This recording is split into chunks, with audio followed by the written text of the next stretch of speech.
Buenos días a todos. Es un placer estar con ustedes, aunque sea de esta manera virtual a la que ya nos estamos acostumbrando. Esperemos que esto dure poco y podamos vernos las caras y abrazarnos nuevamente. Es un placer estar con ustedes. Muchas gracias, Emanuel, por ayudarnos a coordinar este evento. Muchas gracias por el trabajo que has hecho.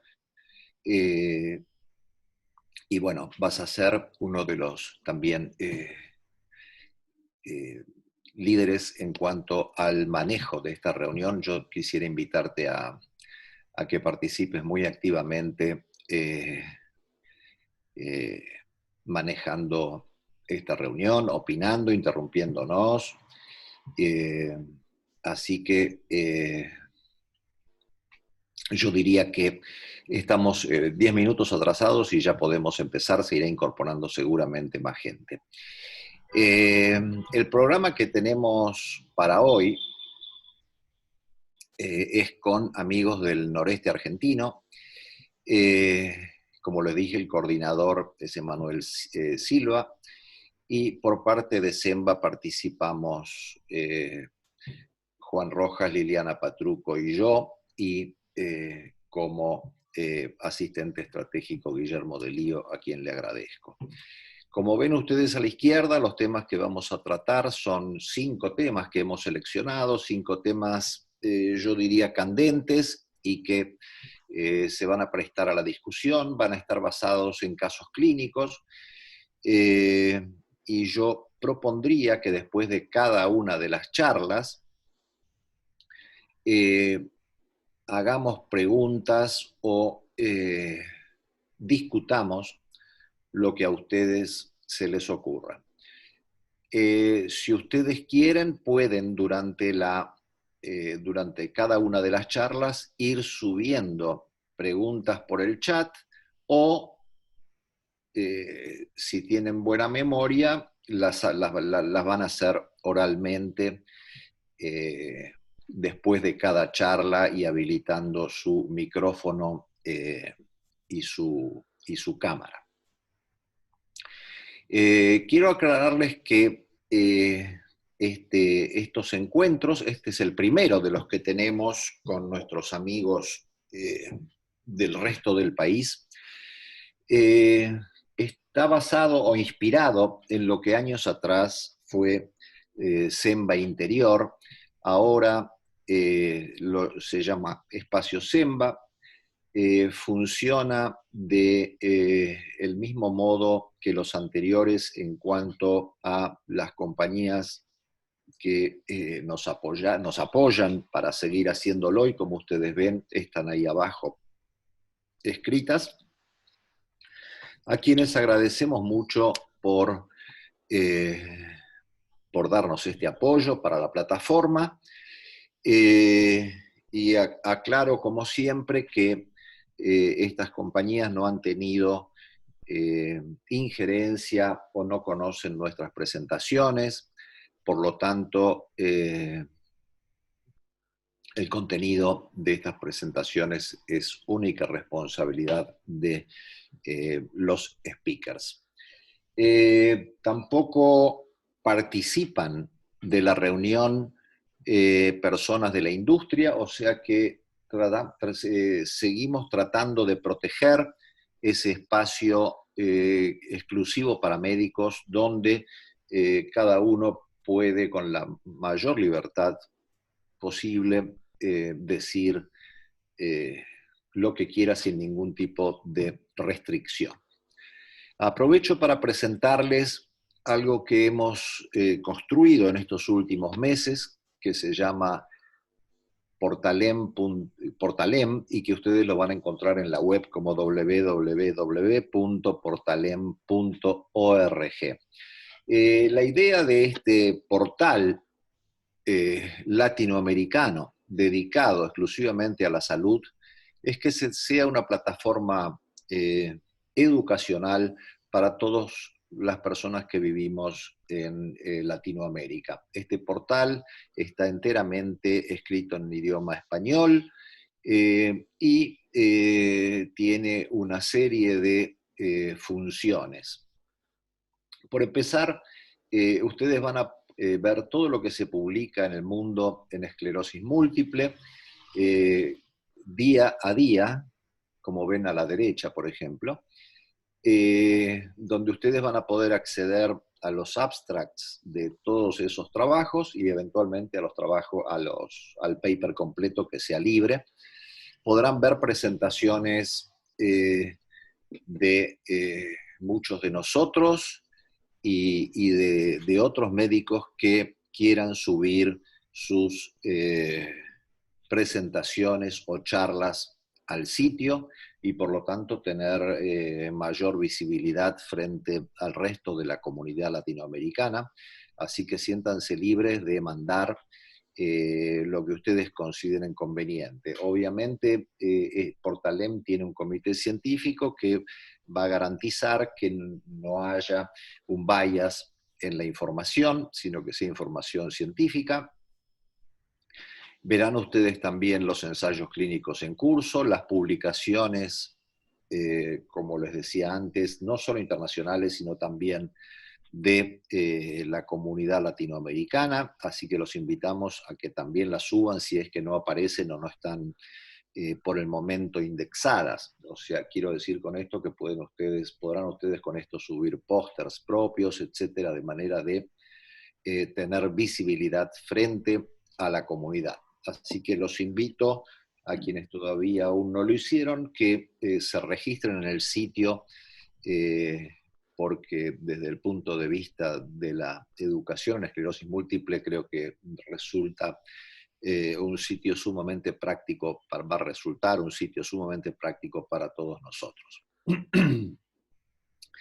Bien, en la siguiente ya tenemos la primer diapositiva de una presentación que va a ser Liliana Patruco.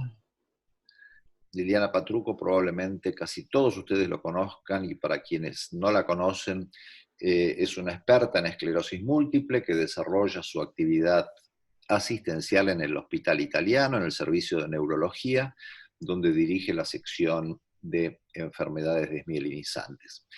Y nos va a hablar, en este caso, de cómo utilizar tratamientos de alta eficacia en pacientes con, obviamente, alta actividad en el contexto de la pandemia que estamos viviendo.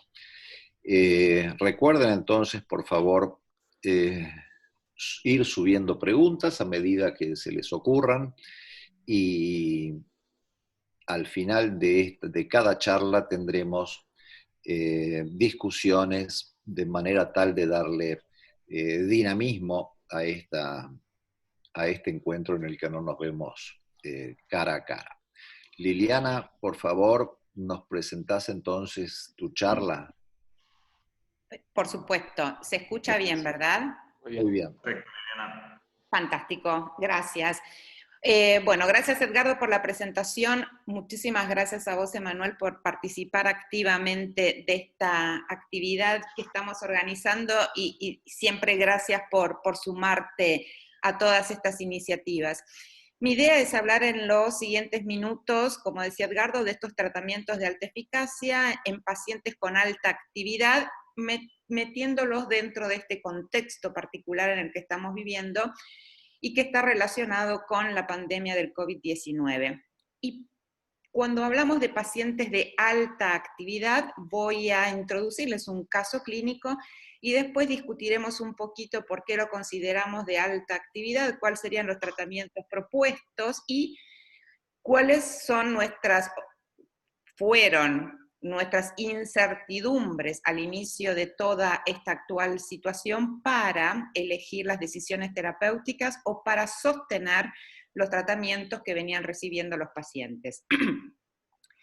Esta paciente que tenemos acá es una mujer que tiene 33 años, que trabaja como periodista, que está en pareja, que no tiene hijos, no los tenía cuando los conocimos, todavía en este momento no lo tiene, sin ningún antecedente familiar de relevancia, y que en el mes de abril del 2008 ella tuvo un episodio de disminución de la agudeza visual de ojo izquierdo acompañado de una serie de síntomas que conformaban un cuadro realmente muy sugestivo o típico de una neuritis óptica, que en este caso fue del lado izquierdo, y que impresionaba ser de una etiología desmielinizantes. La resolución de ese cuadro fue espontánea.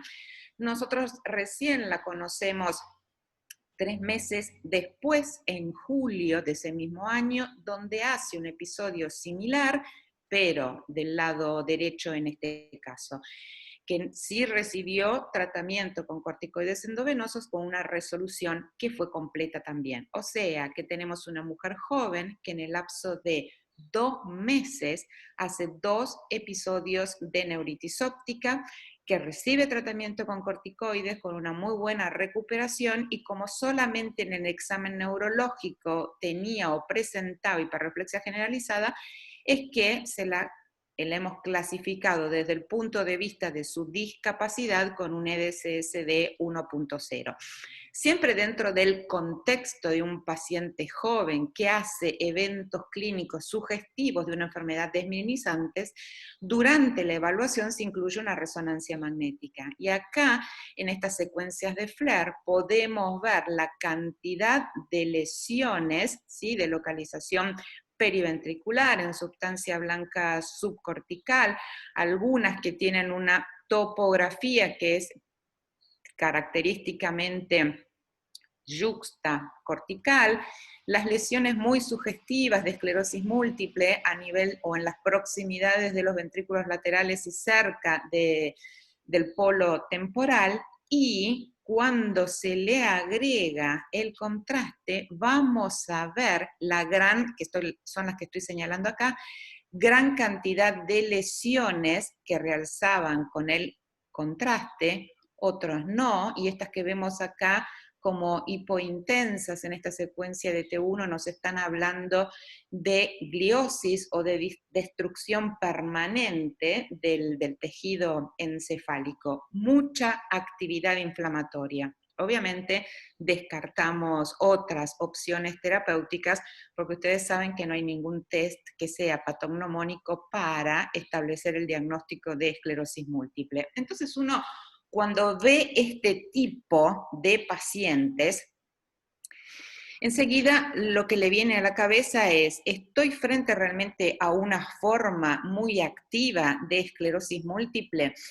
Y en realidad, para definir formas muy activas de esclerosis múltiple, vamos a utilizar o nos vamos a basar en una serie de factores, algunos de los cuales van a tener mucho más peso que otros. Tenemos factores clínicos, hay factores que están relacionados con las imágenes y otros que tienen que ver con lo demográfico y lo ambiental. Dentro de los factores clínicos siempre vamos a considerar cómo es el debut, si es mono versus o multifocal. En este caso fue monofocal, porque su primer evento fue una neuritis óptica, al igual que el segundo. La frecuencia de recaídas y el intervalo entre una y otra. En este caso vimos una mujer que en 3 meses, un periodo muy corto de tiempo, tuvo 2 eventos, más allá de que su recuperación fue muy buena, con un EDSS o un nivel de discapacidad muy bajo. Desde el punto de vista de la cognición, obviamente el screening que se le hace, que no es una evaluación neurocognitiva completa, sino su screening no mostraba ninguna anormalidad.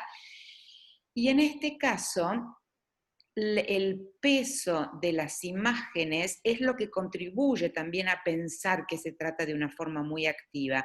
Si hablamos del volumen lesional, mucha carga de lesiones en T2, mucha presencia de lesiones GADO positivos, más allá de que no tenía lesiones infratentoriales ni lesiones medulares.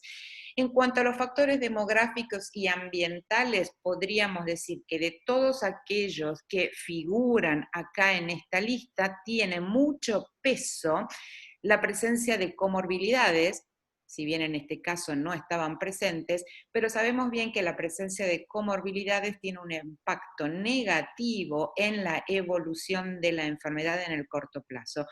O sea que podemos tomar estas herramientas a las cuales todos tenemos acceso como para ir definiendo el grado de actividad que tiene un paciente en el momento que lo conocemos, más allá de que al día de hoy todavía no contamos con una definición que sea mundialmente consensuada y aceptada absolutamente por todos para definir esto que hemos considerado y que de hecho en este caso clínico da la impresión de ser así como una forma muy agresiva de la enfermedad. Algunos toman en consideración la rapidez con que alcanzan un nivel elevado de discapacidad dentro de los primeros años de evolución de la enfermedad, la presencia de lesiones a nivel de la resonancia magnética y sobre todo cómo aumenta su carga lesional entre una primera y una segunda imagen. Otros le dan mucho peso al número de recaídas que tiene durante fundamentalmente el primer año de evolución de la enfermedad, pero más allá de esto, en donde como vemos, consideran siempre qué pasa con la clínica, qué pasa con las imágenes y qué pasa con la discapacidad, no hay una definición única, por lo menos hasta ahora, consensuada por todos y aceptada por todos. Y estas formas muy activas o rápidamente evolutivas y severas de la enfermedad aproximadamente estarían representando 1/3 del total de la población de pacientes que vamos a ver perdón, en el consultorio. Esta publicación que aparece la segunda mitad del año pasado trata de hacer una puesta al día de lo que llamamos como formas muy activas. Y los autores en este caso consideran que podríamos decir que alguien tiene una forma muy activa cuando alcanza un EDSS de 4, en donde ya está limitada la cantidad de metros que el paciente puede recorrer sin necesidad de ayuda o sin necesidad de detenerse, dentro de los 5 años de inicio de la enfermedad, que tienen muchas recaídas, 2 o más de 2 con una mala recuperación en el año en que lo conocemos, 2 resonancias que muestran nuevas lesiones en T2, agrandamiento de previas o mucha actividad inflamatoria, o que tienen falla terapéutica el primer año.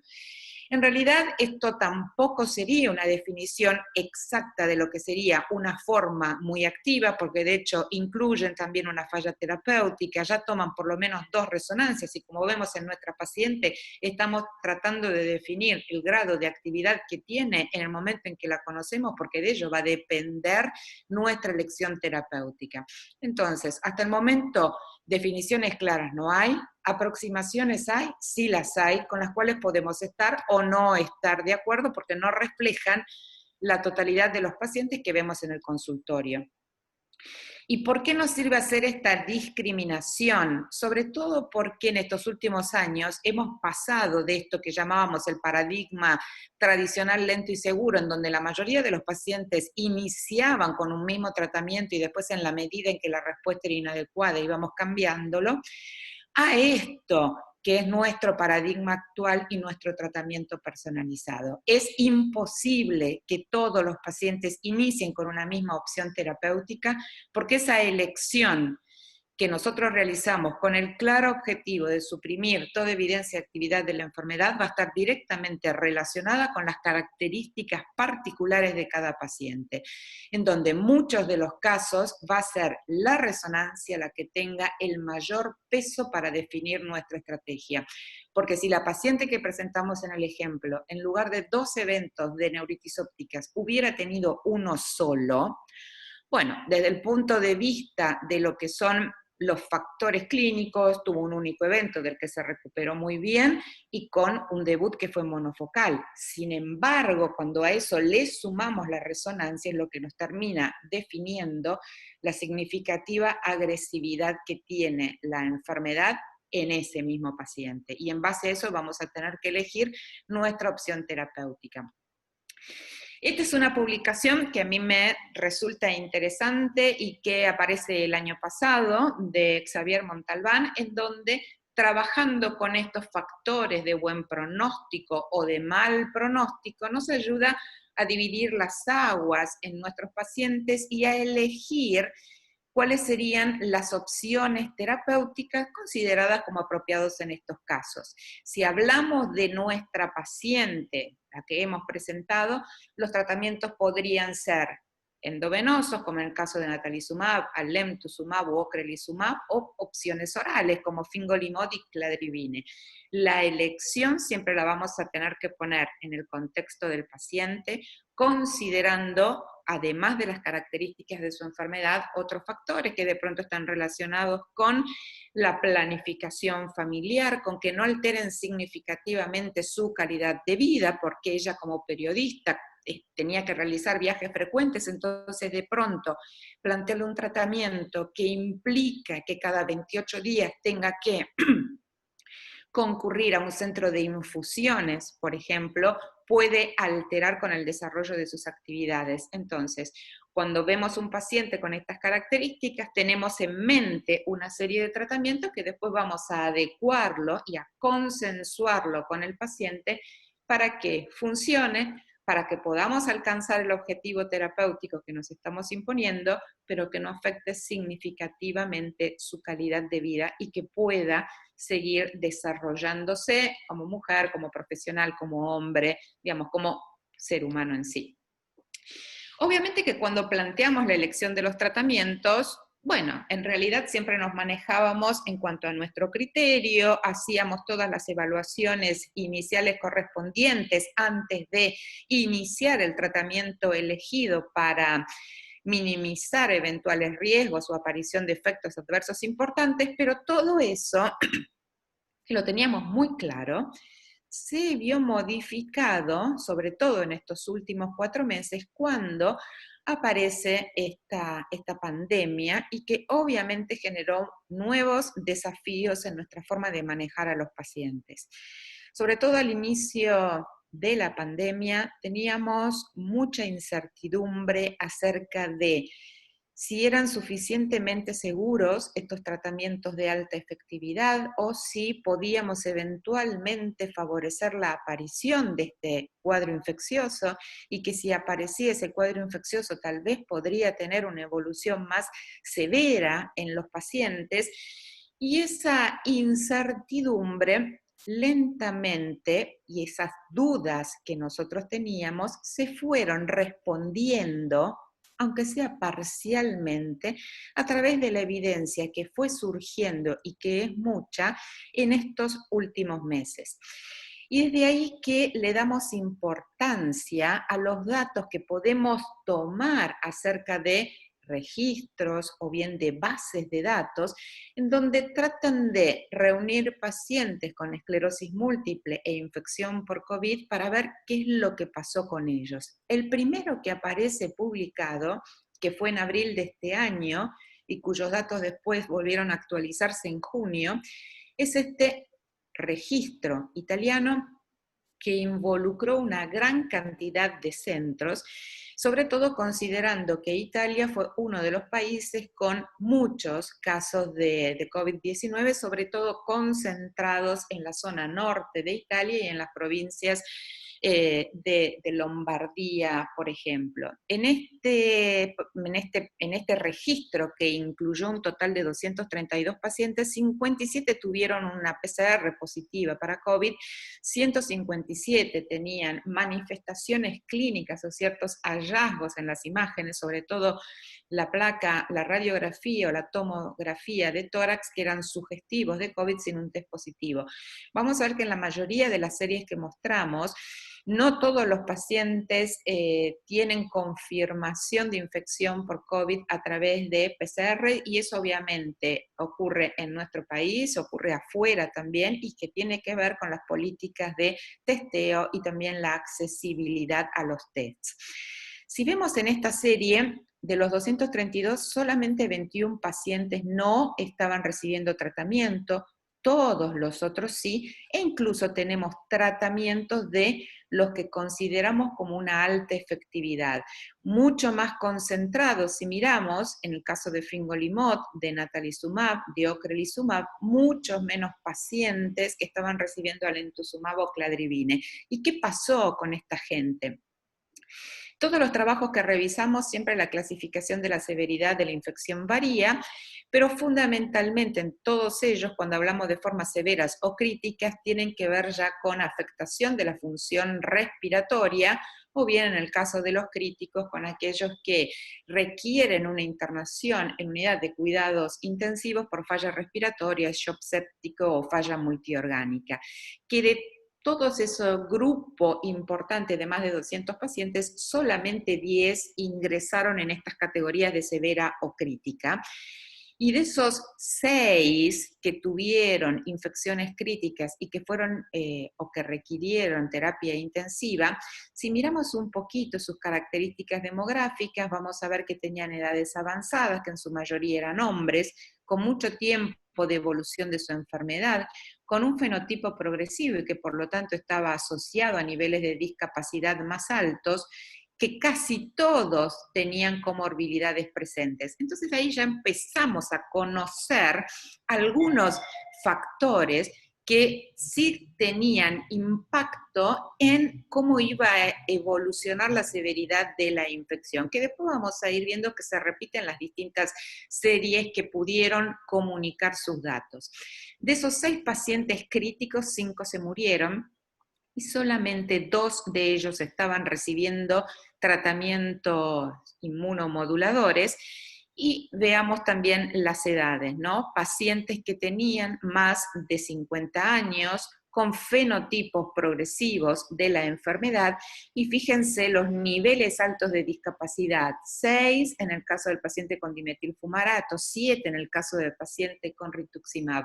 Los otros 4 que tuvieron una infección severa y cuyo análisis se dio a conocer en la revisión de esta serie en el mes de junio, 2 estaban tratados con ocrelizumab, 1 con natalizumab, otro con acetato de glatiramar, pero ninguno de ellos, el outcome final resultó ser la muerte, sino que se recuperaron. Entonces empezamos a ver un poquito el efecto de la edad, el EDCS y la presencia de comorbilidades como determinantes de severidad de la evolución de la infección.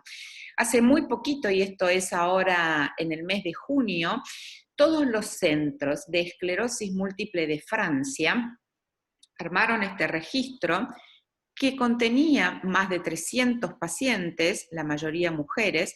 El EDCS promedio era de 2, una evolución de la enfermedad de más de 10 años, en su mayoría eran recaídas y remisiones. Para incluirlos requerían tener o la confirmación por PCR de la infección por COVID o bien manifestaciones clínicas o hallazgos radiológicos que fueran sugestivos. Ellos utilizan para clasificar la gravedad de la infección este score de severidad que iba del 1 al 7 y donde a partir de un puntaje de 3 ya los pacientes tenían que estar hospitalizados. Los 2 más severos eran los 6 y 7, en donde necesitaban ARM o ECMO para ayudarlos a su función respiratoria, o el grado 7 que fallecían.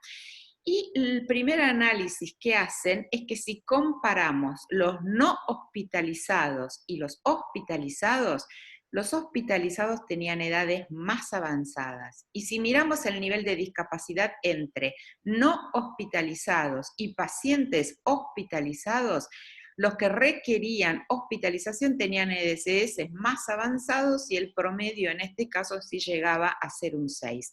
¿Qué otras cosas analizaron? Ellos hicieron 2 tipos de análisis, univariado y multivariado. Univariado, en donde lo que se analiza es el peso de cada uno de esos factores sobre el outcome o la salida de ese cuadro infeccioso, y vieron que algunos eran considerados como alto riesgo, otro bajo riesgo en cuanto a la severidad de la evolución. Y dentro de alto riesgo teníamos que cuanto más viejos eran, y sobre todo en la medida que aumentábamos el grupo etario de a 10 años, el riesgo era peor. El ser hombre también era un factor de riesgo. La presencia ya de comorbilidades, una o más comorbilidades, era importante, y dentro de esas comorbilidades, las cardíacas, las pulmonares, la presencia de diabetes y la obesidad tenían un rol importante. Si miramos la discapacidad, cuanto más discapacitados, mayor el riesgo de una peor evolución, y en el caso de los tratamientos, independientemente de cuál era su mayor o menor impacto en el sistema inmune del paciente, se asociaron a bajo riesgo de tener formas severas de infección por COVID. Pero más importante que un análisis univariado es hacer el análisis multivariado, en realidad para ver cuál de todos estos, no en forma individual, sino puestos en el contexto, son los que per se son factores de riesgo para una peor evolución. Y en este caso, los dos más importantes fueron mayor discapacidad y obesidad, además de las edades más avanzadas. Entonces ya empezamos a tener como mucho más claro, de hecho son los mismos factores de riesgo que vamos a ver en la población general, de qué es lo que tendría un impacto negativo en la evolución. Y después, haciendo el análisis de los tratamientos de toda esta serie, dijimos de más de 300 pacientes, solamente un 18% no estaban bajo tratamiento, el 82% restante sí. Entonces, lo que se vio es que en este análisis acerca de las drogas modificadoras de la enfermedad, la exposición a estos fármacos y el grado de inmunosupresión no fueron factores que independientemente modificaran el riesgo de desarrollar formas severas de COVID. De esta cohorte de más de 300 pacientes, 12 fallecieron, una tasa global de mortalidad, que en este caso fue de 3,5, que se parecía mucho a... compararon estos datos con los reportados por la Sociedad de Reumatología Francesa y pacientes con otras enfermedades autoinmunes, como por ejemplo artritis reumatoidea, también tenían tasas de mortalidad similares e incluso en aquellas enfermedades un poco más altas. Estos son reportes de Estados Unidos. Hasta ahora hemos visto reportes que son locales. Tenemos Italia, tenemos Francia, ahora tenemos Estados Unidos, y esto específicamente en la zona de Nueva York, en donde en este centro, que está dedicado a la atención de pacientes con esclerosis múltiple, tuvieron 76 en donde coexistió esclerosis múltiple con COVID. El 23%, casi 24, requirieron hospitalización. 8 tuvieron formas críticas de la infección y fallecieron. En esta cohorte de pacientes dijimos que la gran mayoría estaba recibiendo tratamiento y casi el 45% de ellos recibiendo fármacos anti-CD20, en donde teníamos ocrelizumab y rituximab entre porcentajes similares, 18 y 16 respectivamente. ¿Y qué pasó con aquellos que fallecieron? En todos aquellos que fallecieron, lo que se vio es que muchos años de evolución de la enfermedad, la predominancia de los fenotipos secundarios progresivos, ellos incluyeron un espectro de neuromielitis óptica, la presencia de comorbilidades, eran los que tenían un mayor peso y por lo tanto concluyen que cuando un paciente con esclerosis múltiple desarrolla infección por COVID-19, la evolución sería similar a la que se observa en la población general, y ellos consideran que el uso de estos fármacos modificadores de la enfermedad no fue un predictor de una peor evolución. Dijimos que estos son datos locales. Lo interesante sería, y en esto yo también estoy de acuerdo, poder tener datos mundiales para ver qué es lo que realmente ocurre y si la evolución de la enfermedad es similar entre continentes o entre regiones, si habría algún factor que de pronto hace que en ciertas latitudes o en ciertas áreas el comportamiento sea más severo. Entonces, esta base de datos mundial, cuya iniciativa surge de MSIF y en colaboración con MS Data Alliance, toma los datos que están incluidos en muchísimos registros que provienen de prácticamente la totalidad de las distintas regiones del mundo para tratar de contestar algunas preguntas, y que son las que nos estuvimos planteando desde el inicio de este fenómeno. Si las personas con esclerosis múltiple tienen más riesgo de desarrollar infecciones severas respecto de la población general, si además hay alguna droga que particularmente tiene este impacto negativo en la evolución del cuadro infeccioso, y cuáles serían factores que predisponen a tener una peor evolución. Hasta el momento, y hasta el momento es hasta el 10 de junio, había más de 600 datos que habían sido cargados por médicos y casi 6.000 por pacientes, porque tanto médicos cuanto pacientes pueden reportar las infecciones. Por supuesto, también Argentina y Latinoamérica están participando de esta iniciativa, que hasta ahora la conclusión a la que está llegando es que el porcentaje de pacientes que van a ser hospitalizados o ingresados a unidades de terapia intensiva fallecidos resultó ser mayor en los fenotipos progresivos de la enfermedad, en aquellos cuyo EDCS es igual o superior a 6, nuevamente vemos que se repite. Entonces hasta ahora es como que tenemos en claro que los fenotipos progresivos y sobre todo asociados a una mayor discapacidad son los que estarían corriendo más riesgo, y que esos EDCS elevados además aparecían sobre todo en grupos etarios más avanzados, y que probablemente eso trae aparejado también una mayor incidencia de comorbilidades. Y vamos a ver que es algo parecido a lo que también estamos observando en la población general, de manera tal que no estaríamos encontrando tantas diferencias en las formas severas de COVID en esclerosis múltiple respecto a las formas severas de infección por COVID-19 en la población general. Y estos autores, y esta es una publicación que salió hace muy poquito, se hacen esta pregunta: ¿estos pacientes con esclerosis múltiple tienen mayor riesgo de contraer la infección? Y lo que ellos plantean es que la respuesta sería que impresiona ser que no, y que sobre todo algunos pacientes que están recibiendo fármacos que potencialmente interfieren con la replicación viral, y eso está relacionado específicamente con el caso de las interferones, o que reducen los niveles de citoquinas que están involucradas en la aparición de afectaciones pulmonares severas, sobre todo por liberación de interleuquina 6, algunos fármacos que pueden bloquear su liberación, o dentro de ellos podemos considerar los anti-CD20, tendrían incluso un riesgo menor de presentar formas severas de infección por SARS-CoV-2. Se va aclarando un poquito el panorama. Y después de estos reportes globales, las distintas compañías, a través de sus registros de farmacovigilancia, empiezan a comunicar a ver qué es lo que pasa específicamente en grupos de pacientes que están recibiendo una determinada droga. Este fue el primero que apareció y que tiene que ver con ocrelizumab, en donde se reportan 100 pacientes tratados con ocre que contraen y desarrollan infección por COVID-19. Esta es la forma en que clasificaron la infección entre asintomática, leve, moderada y severa o crítica. Esto fue el tiempo que había transcurrido entre la última dosis de ocrelizumab y que desarrollan la infección por COVID-19, que fue de alrededor de 12 semanas y media, y con un tiempo de exposición entre ocrelizumab y el inicio de la infección que era variable, como promedio de 84 semanas, pero el rango iba desde 1 hasta 8 años.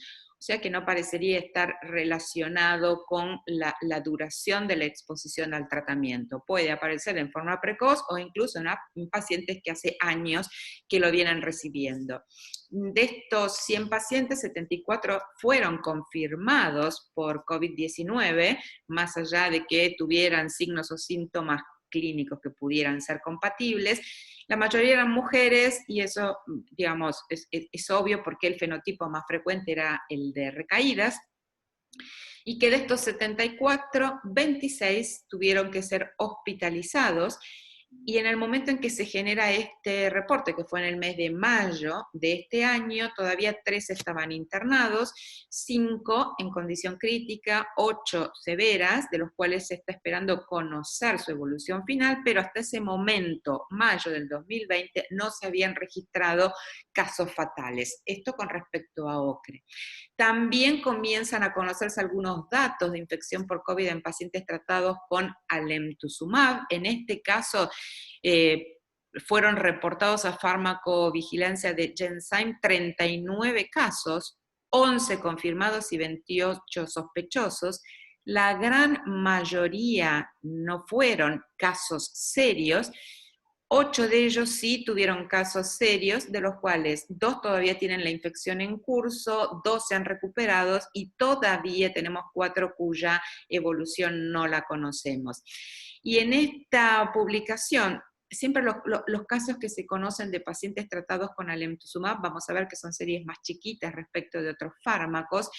En este caso, y esto proviene de un centro único, y que está en Madrid, nos muestran que de sus 10 pacientes tratados con alemtuzumab, en su mayoría formas a recaídas y remisión, no tan jóvenes, con bastante tiempo de evolución de la enfermedad, con un tiempo variable en cuanto a meses de la última dosis y no con una linfopenia significativa, ninguno tuvo una evolución severa de la infección por COVID-19. Los datos, por supuesto, son limitados, no permiten extraer conclusiones definitivas, pero por lo menos nos van mostrando en series que en muchos de los casos los pacientes son hasta más de los que nosotros podemos tener, qué es lo que ocurrió. Y conocer esta realidad también es como que nos da una mayor tranquilidad o seguridad al momento de definir las terapias.